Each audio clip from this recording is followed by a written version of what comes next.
淡水貝、ただ卵を産むだけだと川の流れに流されて、だんだん下流に行き、やがて海について全滅だな。せや。淡水貝、魚そっくりの卵が入った袋作ったろ。淡水貝、大型魚が袋に食いついた途端袋が破裂して卵が撒き散らされるようにしたろ。淡水貝、そのまま魚のエラに卵を寄生させて上流まで登っていったろ。偶然でこんなの生まれるのやばない？生命の神秘や。どういう進化したらこうなるんや。Y がアドバイスしたんや。この画像の魚っぽいの卵が入った袋やで。ありえんやろ。Y より賢いわ、悔しい。擬態系の生き物って進化の流れが謎だよな。学者、たまたまそういうことをする貝が生き残っただけ。なわけないやろ。Y 神やけどそうだぞ。そいつらが勝手に進化したぞ。意味わからんよな。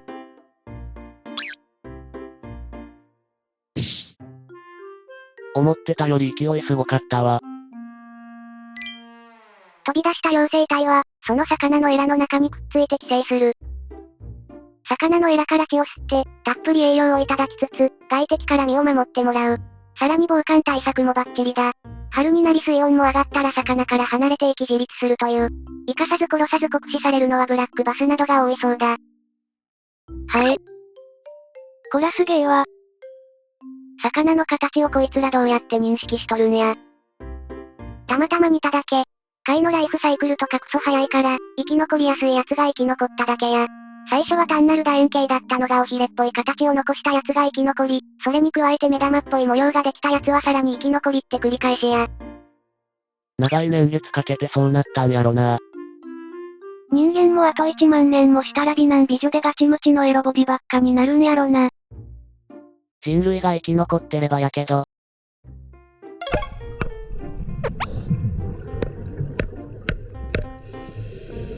人間、貝割るよ。魚？シュババババ。キモい。Y より頭良さそう。キモすぎだろ。お前らそっくりやん。なんやこいつ。電車によくいるよなこういう距離感バグってるブサイク。石持ってそう。コブダイやんけ。半額シール待ってる時の Y。デコ出すぎだろ。コブダイは姿勢成熟で、大きく育つまではメスで、卵を産む。50cm を超えるとコブが張り出してきて、オスに性転換する。本種はハーレムを作る魚として有名であり、オスは自分のテリトリーを主張し、そこに入ってきた他のオスを口を開けて容赦なく攻撃して、縄張りを確保しながら、複数のメスを呼び寄せる性質を持つ。また、幼魚には手を出さず、幼魚はそうして生魚に守られながら成長し、学習していくとも言われる。ほう、大量ホタルイカミナゲ。まだ海の中にいるものは、地元の住民が自宅用に持ち帰っていました。これはホタルイカの身投げと呼ばれる現象だと言います。ホタルイカは普段、深海などに生息していますが、産卵のため浅瀬にやってきた後、力尽き、一斉に打ち上げられたと見られています。地元の人、私の場合は煮つけたり、新鮮なやつはわさび醤油とか、おつまみになるから最高。佐渡でこうした現象が見られるのは珍しいということです。うまそう。腐ったイカとか一番やばいやろ。沖合に出てきたやつなんて砂噛んでて食えたもんじゃないけど、よくあんな大量に持って帰るよなって思うわ。釣りするやつは釣り餌用に持って帰る。冷凍すれば1年分の釣り餌になる。ホタルイカは釣り餌としてクソ有能。身投げしてすぐの海に浮いてるやつを救うんやぞ。ケンもイワシ。これ食えんの？ホタルイカって小さいけど丸ごと食えるんか？目は食えない。打ち上げられたやつはやばい。キャビアの製造方法、ガチでグロすぎる。ドユルルルルンで草。嫌がってるやん。気持ちよさそう。魚卵ってたくさんの命なんだなってのを感じさせる動画やね。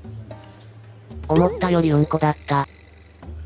リンパマッサージって言って騙してるんだよな。確かに皆さんやられてるからな。腹さばいた方が早くね。また仕込んでもらって収穫するんや。よく考えたら卵食べるって頭おかしいほど残酷な行為やな。寝取られ。これは胸くそ悪いやつ。他人の男の性子腹に入れられてるようなもんやろ。人間ちょっと調子に乗りすぎやないか？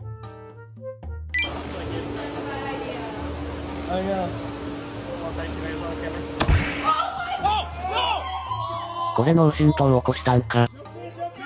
車庫にやられたら顎割れてるやろな。助けてやれや。頭クソ硬いからなピラル君。せめて水の中に手を伸ばせよ。水槽叩いても起きないでしょ。パンチじゃなくて頭突きじゃね？パンチ見えんかったわ。何冷静に撮影しとんねん。水槽ペチペチは草。ええな。すげえ。俺でなきゃ見逃しちゃうねってぐらい早いことあるんやな。ドラゴンフィッシュグロー。両生類に進化しようとしているお魚さん、見つかる。なんやこいつ。恋か？進化の途中か。珍しい。水が冷たすぎて入ってらんなくなったんやろ。閲覧注意。残されたのはほぼ頭だけ。それでも泳ぎ続ける魚。頭部とヒレだけの魚がモルディブの海の中を泳ぐ。見た目にはまだ生きていて、意志を持って動いているように見える。日本でも、一流の板前さんは骨泳がしというパフォーマンスをすることがある。これは、生きた魚を2枚におろし、骨と頭とヒレだけの状態にして水槽に戻して泳がせる究極の池作りなのだが、この状態でも最長で3日間は泳ぎ続けるという。エグすぎん。殺して。全部食べろよ。3日は地獄だろ。日本の研究者らがハゲナマコの光る様子を撮影成功。ハゲナマコ界の快挙。深海でもピカピカ。ハゲは悪くないやろ。何の役に立つんだ？解明しろよ。普通に差別だろ。逆にモサモサのナマコおるんか？生物学者って裸でバネズミとか悪口そのままの名前付けるよね。デリカシーのかけらもない。同じ、日の当たらないところに生息するハゲなのに。こいつは自ら光ってるのにお前らと来たら。グソクムシ、ラーメンの具材になってしまう。グソクムシ。ダイオウグソクムシが丸ごと1匹乗ったラーメンが台湾で爆誕。そのビジュアルがすごすぎた。でかすぎて草。エビみたいなもんだろ。わろた。エビだとしてもこの大きさはきつい。せめて茹でて赤くなってれば少しは食欲出そうだが。顔が継ぎはぎだらけに見えるキモ深海魚がこちら。面白い顔だなぁ。ツイッターで見た。想像の倍はキモかった。魚にも PCR 検査を義務付けてた中国。わろた。魚の鼻に綿棒刺しててわろた。だったら鳥も入国検査しないとダメでしょ。バカにしてるけど日本が世界最悪の感染国なのは変わらんと思う。感染国以前にさすがにこれは別次元だぞわら。そもそも検査数が違う。日本は無料で受けれるけど、欧州は有料だからみんな受けたがらない。見つかったところで自宅待機だし。日本も有料にしたら激減すると思うよ。100歩譲ってウイルスいたとしてお前らそれ絶対加熱調理して食うのに何の意味があるんだよ。古代魚、ダンクルオステウスパイセン、身は半分くらいの大きさだった。これまで、ダンクルオステウスの体長は9メートルグレイの魚だと考えられてきたが、新しい研究では4メートル黒い魚ほどだった可能性が高いことが分かった。なぜここまで違ったのか？その原因は過去の研究者にあった。文献を調べたところ、これまでの研究者のほとんどは、基本的に目分量で判断していた。適当じゃねえか。Y でも研究者になれそう。胴体は軟骨なので化石には残らない模様。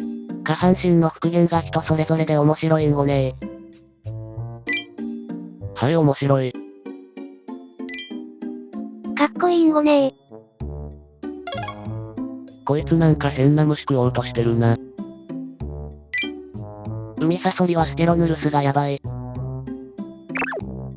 こいつ確か10メートル級のおったよな。最大で2メートル半だぞ。そうなんか、勘違いやったなすまんを。調べてみたら安でもドキみたいなのが3メートルで節足動物最大やったんを。名前知らないけこいつかと思ったらこいつだった。やっぱり僕は王道を行く。魚竜やモササウルス兄貴ですかね。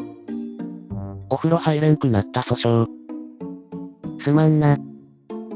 こんな化け物どもがうようよしてる海になんて潜れませんわ。深海の変な生き物が大好き。赤い風船のようなタコが発見される。光も乏しい深海で発見されたのは赤い風船によく似たタコ。目にも鮮やかな赤色に半透明で丸っこい形。おまけにふんわり漂う動きといいまさに風船そのもの。でもよく見ると短めな足や目もしっかりある。海洋研究組織の探査船ノーチラス号によって発見されたこのタコはジャパテラディアファナ。